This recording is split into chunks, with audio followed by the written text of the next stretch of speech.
नमस्कार दोस्तों। साल था 1988, जाड़े का समय था। वाजपेयी को ये पता चला कि उनको कैंसर हो गया है। ये बात उनके सेक्रेटरी शक्ति सिंह और एकाध कुछ बेहद करीबी लोगों को छोड़ करके किसी को भी नहीं मालूम थी। अटल बिहारी वाजपेयी निराशा में घिरते जा रहे थे। वो दर्द की कविताएं लिखने लगे। वो सब कुछ अपनी कविताओं से कहने लगे। ये बात किसी तरीके से तब के प्रधानमंत्री राजीव गांधी को पता चल गई।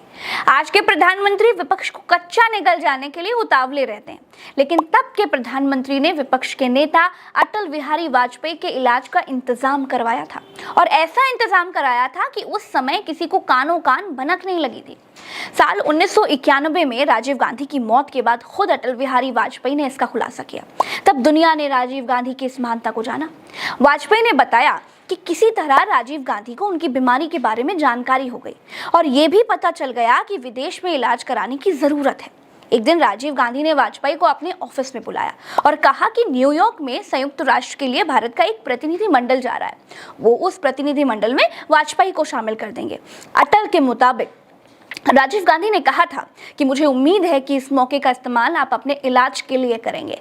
मैं न्यूयॉर्क गया और यही कारण है कि आज मैं जिंदा हूँ।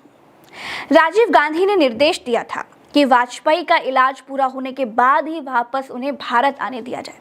इसके बाद एक तरह से ये परंपरा सी बन गई। हर साल संयुक्त राष्ट्र महासभा में जाने वाले भारतीय प्रतिनिधिमंडल में वाजपेयी को शामिल कर दिया जाता। राजीव गांधी के बाद दूसरे प्रधानमंत्रियों ने भी बिल्कुल ऐसा ही किया। सम्मेलन में हिस्सा लेने के साथ ही वाजपेयी को मौका मिल जाता था कि वो न्यूयॉर्क के अस्पताल में अपना एनुअल चेकअप करवा लेते थे।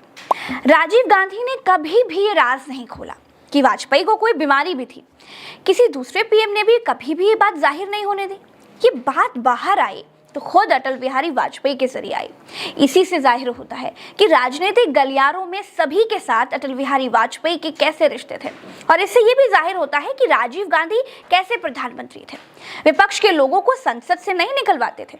विपक्ष के लोगों के पीछे जबरन ईडी नहीं छोड़ देते थे। विपक्ष के लोगों के घर नहीं छीन लेते थे। विपक्ष को इंडियन मुजाहिदीन नहीं कहते थे, और वो इंडिया को खमंडिया नहीं कहते थे। स्वस्थ राजनीति होती थी। गद्दी बचाने और बचाए रखने के लिए तब लाल किले से खुद को अगली बार का प्रधानमंत्री नहीं घोषित कर दिया जाता था। चुनाव आयोग का मुखिया खुद ही नहीं चुन लिया जाता था, और उसी के बल पर खुद को अगला पीएम नहीं घोषित कर दिया जाता था। दोस्तों, जानी मानी राजनीतिक विश्लेषक और वरिष्ठ पत्रकार नीरजा चौधरी ने अपनी किताब हाउ प्राइम मिनिस्टर्स डिसाइड में अटल बिहारी वाजपेयी की बीमारी और राजीव गांधी की मदद वाला ये किस्सा विस्तार से बयान किया है। अपनी बीमारी के दौरान ही न्यूयॉर्क के अस्पताल से ही अटल बिहारी वाजपेयी ने मौत से लड़ते हुए एक कविता लिखी और उसे छापने के लिए उस समय की पत्रिका धर्मयुग के संपादक के पास भेज दी। साथ में एक नोट भी था, ये लाइनें कविता के लायक तो नहीं, लेकिन मेरी जिंदगी के दस्तावेज हैं। और वो कविता कुछ इस तरह थी।